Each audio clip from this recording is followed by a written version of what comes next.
दिल्ली में रोहिणी के बुद्ध विहार इलाके में हत्या की वारदात से सनसनी मच गई, जहां एक शख्स ने अपनी पत्नी की सरे बाजार चाकू से घोंपकर बेरहमी से हत्या कर दी। वारदात का सीसीटीवी वीडियो सामने आने के बाद विजय विहार थाना पुलिस ने आरोपी पति को गिरफ्तार कर लिया है। इस वीडियो में देखा जा सकता है कि आरोपी पति ने महिला पर एक के बाद एक करीब 15 बार चाकू से वार किए, जिसके बाद महिला की मौत हो गई। मृतक महिला का नाम नीलू है और वो बुद्ध विहार के फेज 1 की रहने वाली थी, जबकि आरोपी पति का नाम हरीश बताया जा रहा है। नीलू का पति हरीश अपना एक मैरिज ब्यूरो चलाता है। हरीश को पत्नी नीलू के अवैध संबंध होने का शक था और इसी गुस्से में उसने नीलू के ऊपर सरेरा चाकू से ताबड़तोड़ वार कर उसे मौत के घाट उतार दिया। हैरानी की बात यह है कि जिस वक्त हरीश इस वारदात को अंजाम दे रहा था, वहां कई लोग खड़े थे, कई लोग आसपास से गुजर रहे थे, लेकिन किसी ने भी हरीश को रोकने की हिम्मत नहीं की। वो लगातार चाकू दिखाकर वहां खड़े लोगों को डराता रहा। पुलिस ने आरोपी पति हरीश को गिरफ्तार कर लिया है और उसके खिलाफ आईपीसी की धारा 302 के तहत मामला दर्ज किया गया है। यूपी के इटावा में श्रद्धालुओं को लेकर जा रहा एक ट्रक बेकाबू होकर पलट गया। इस हादसे में 11 लोगों की मौत हुई है, जबकि कुल 43 लोग इस हादसे में घायल हो गए हैं। जानकारी के मुताबिक हादसे के वक्त ट्रक ड्राइवर शराब के नशे में था। ट्रक में सवार सभी लोग लखना देवी मंदिर के दर्शन करने के लिए पिनाहट से आगरा जा रहे थे। इटावा के सीएमओ ने 11 लोगों के मरने की पुष्टि की है। वहीं घायलों को जिला अस्पताल में भर्ती करा दिया गया। बताया जा रहा है कि ट्रक सड़क किनारे करीब 25 फीट गहरी खाई में गिर गया था। पुलिस ने रस्सी डालकर लोगों को खाई से निकाला। वहीं इस हादसे के बाद उत्तर प्रदेश के मुख्यमंत्री योगी आदित्यनाथ ने जान गंवाने वाले लोगों के परिजनों को 2-2 लाख रुपए की आर्थिक सहायता का ऐलान किया है।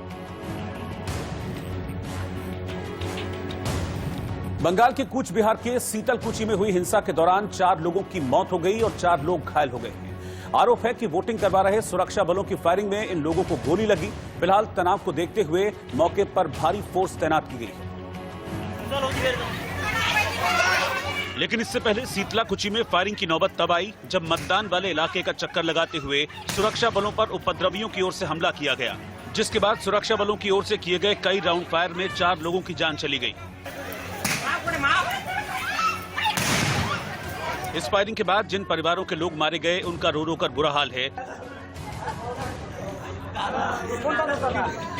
क्योंकि बूथ नंबर 5/126 पर हुई इस घटना में हमीदुल हक, मनीरुल हकम, समीउल हक और अमजद हुसैन समेत 4 लोगों की मौत हो गई, जबकि 4 अन्य जख्मी हैं।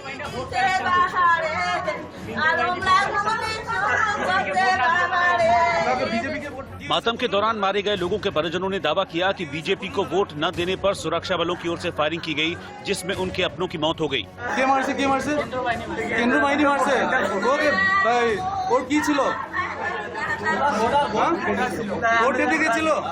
ভোট দেওয়ার সময় মারছে, ভোট দেওয়ার জন্য মারছে, হ্যাঁ কেন মারছে, হ্যাঁ গুলি চালু করে দিচ্ছিল কেন এটা?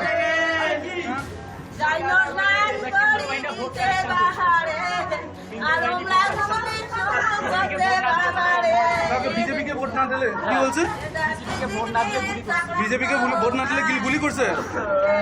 पुलिस अधिकारियों का दावा है कि जब 300 लोगों की भीड़ ने पोलिंग बूथ पर हमला किया, तब सीआईएसएफ को गोली चलाने पर मजबूर होना पड़ा, जिसमें 4 लोगों की मौत हो गई। ने कोई मतलब मारा पीटा कुछ ऐसे कुछ र्यूमर फैल गया था।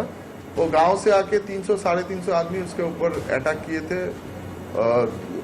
बहुत सारा हैंडमेड जो वेपन्स होते हैं जो महिलाएं यूज करते हैं, उसके द्वारा अटैक हुआ था। राइफल छीनने का कोशिश किया गया, बहुत सारा घटना हुआ। उसके बाद पुलिस को सीआईएसएफ जो पर्सनल थे जो बूथ में डिटेल थे, वो जो पास में जो उनका क्यूआरटी थे, तो वो उनको बुलाया कि उसको रीइंफोर्समेंट करने के लिए पूरा जो पार्टी था उसके साथ जो सिक्योरिटी पर्सनल सीआईएसएफ का था, एक साथ मिलके उसके साथ बहुत ज्यादा स्कफलिंग, मारामारी, झमेला ये सब चल रहा था। उस टाइम उसका जब राइफल छीनने का कोशिश किया और बूथ में के अंदर में घुसने का कोशिश किया, तब ये घटना घटा और सीआईएसएफ फायरिंग चालू किया।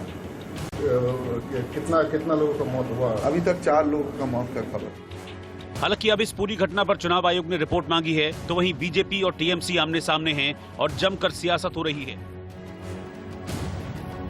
क्योंकि बंगाल चुनाव में हिंसा की सबसे बड़ी घटना है, लिहाजा टीएमसी ने बीजेपी पर निशाना साधा और आरोप लगाते हुए कहा कि जब आप हरा नहीं सकते तो गोली मारते हैं। गृह मंत्रालय के आदेश पर गोली चली, जिसके लिए निर्वाचन आयोग जिम्मेदार है। वहीं हिंसा पर पीएम मोदी ने ममता बनर्जी को ही कटघरे में खड़ा किया। এবং হেরে গেছে বলে এখন ভোটারদের গুলি করে মারছে, কর্মীদের গুলি করে মারছে, লজ্জাও করে না, লজ্জাও করে না।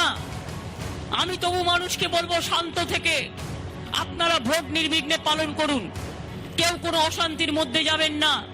মনে রাখবেন যারা অশান্তি করে তারা রাক্ষসের দল, আর যারা শান্তি রক্ষা করে তারা মানুষের দল। মানুষের দলকে মানবিকতা দিয়ে জয় করতে হবে। কি অন্যায় করেছিল এরা? তুমি চাও বিজেপি ভোটে জিতুক, তুমি কে? মানুষ ঠিক করবে আমি কাকে ভোট দেব না দেব। অমিত শাহ কেন বলবে তার এজেন্সিকে তুমি গিয়ে গিয়ে বলো মেয়েদের ভয় দেখাও, মেয়েদের উপর অত্যাচার করো, মেয়েদের গিয়ে ভয় দেখাও, গিয়ে বলো ভোট দেবে না, গ্রামে গ্রামে দূর অঞ্চল বর্ডার অঞ্চল গুলি করে লোক মেরে দাও। লজ্জা করে না তোমাদের? এর বদলা নিতে হবে, এর বদলা একটা করে ভোট ভোটের বাক্সে, নালে ওদের আত্মার শান্তি হবে না। कुछ बिहार में जो हुआ है वो बहुत ही दुखद है। जिन लोगों की मृत्यु हुई है मैं उनके निधन पर दुख जताता हूं। मेरी संवेदना उनके परिवार के साथ है। बीजेपी के पक्ष में जन समर्थन देखकर दीदी और उनके गुंडों में बौखलाहट हो रही है। आपकी कुर्सी जाते देख दीदी इस स्तर पर उतर आई है, लेकिन मैं दीदी को, टीएमसी को, उनके गुंडों को साफ साफ कह देना चाहता हूं, दीदी और टीएमसी की मनमानी बंगाल में नहीं चलने दी जाएगी। उधर हुगली में बीजेपी नेता लॉकेट चैटर्जी की कार पर लोगों ने हमला किया, उनके खिलाफ नारेबाजी भी की। इसके बाद सुरक्षा बलों ने काफी मशक्कत के बाद उन्हें सुरक्षित बाहर निकाला। लेकिन हुगली में हंगामे के बीच ऐसे हालात बन गए कि लोगों ने बीजेपी नेता लॉकेट चैटर्जी की कार को घेर लिया और नारेबाजी करते हुए बड़े बड़े पत्थर दे मारे।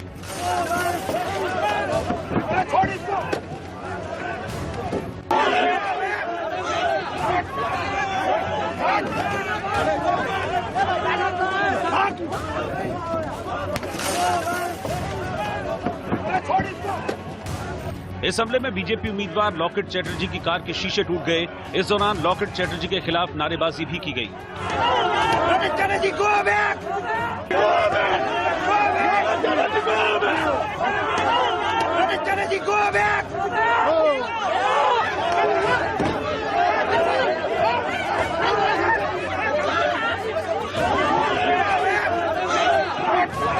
हालांकि उनके सुरक्षा कर्मियों ने किसी तरह उन्हें मौके से निकाला, जिसके बाद लॉकेट चैटर्जी ने इस हमले का आरोप टीएमसी पर लगाया और फोन से चुनाव आयोग को शिकायत की।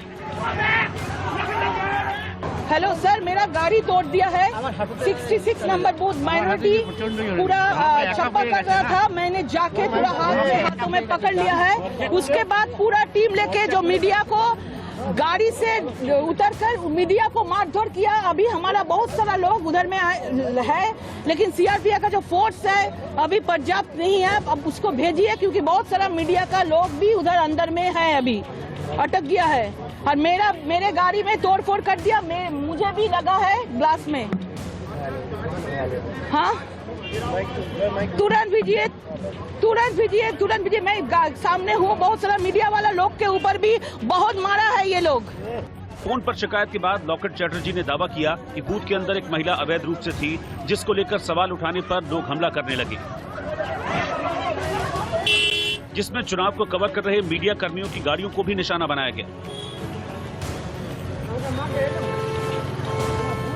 बहुत सारा महिला छप्पा मार रहा था। मैंने पूछा, उनको हाथों में पकड़ लिया था। उन्होंने बोला कि आप वोटर है, आप वोट दिया है? नहीं, मैं इधर का वोटर नहीं। तो क्यों है इधर? मैंने उसका कार्ड देखा, कोविड मैनेजमेंट, झूठ कार्ड। कोविड मैनेजमेंट का कोई ऐसा नहीं है, नियम नहीं है जो ईवीएम के पास जाके किसी को बोलेंगे कि टीएमसी दबाओ। मैंने पकड़ लिया है, टीएमसी कैमरा में उसका छवि दिखा दिया है, उसका कार्ड भी दिखा दिया है। इधर सब लोग मुझे घेर लिया है, मीडिया लोग को घेर लिया है, गाड़ी तो तोड़ दिया, मुझे मारने का कोशिश किया, ईंट भी छोड़ा।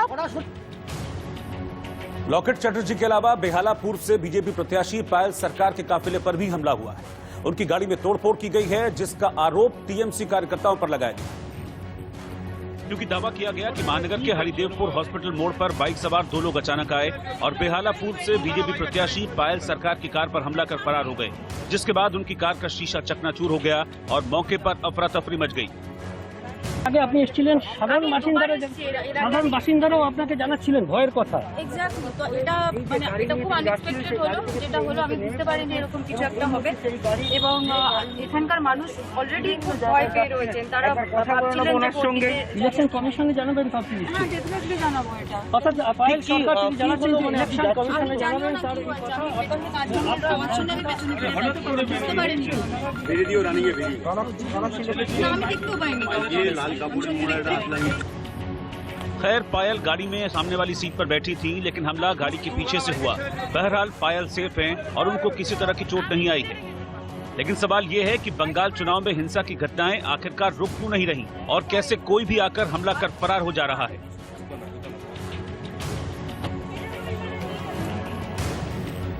पश्चिम बंगाल के बेहला में बीजेपी कार्यकर्ताओं की पिटाई कर दी गई।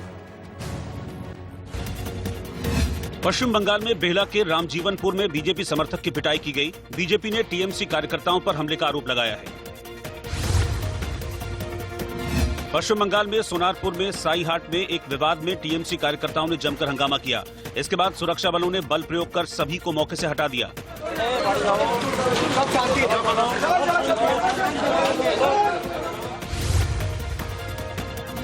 पश्चिम बंगाल में राजरहाट के गोविंदा नगर में बम फेंकने की घटना सामने आई है। मौके पर जिंदा बम मिलने से इलाके में तनाव फैल गया।